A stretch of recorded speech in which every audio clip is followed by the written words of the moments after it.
Double tap करो guys, double tap. अरे बस एक फूल चाहिए, एक और एक और एक और। जोया तुझे लड़के वाले देखने आ रहे हैं, और हाँ गलती से उसको बोल मत देना कि तू लाया होस्ट है। बंद करिए ड्रामा।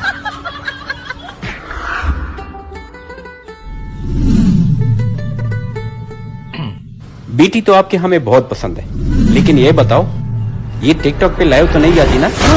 तोबा तोबा, हम तो टिकटॉक जानते ही नहीं।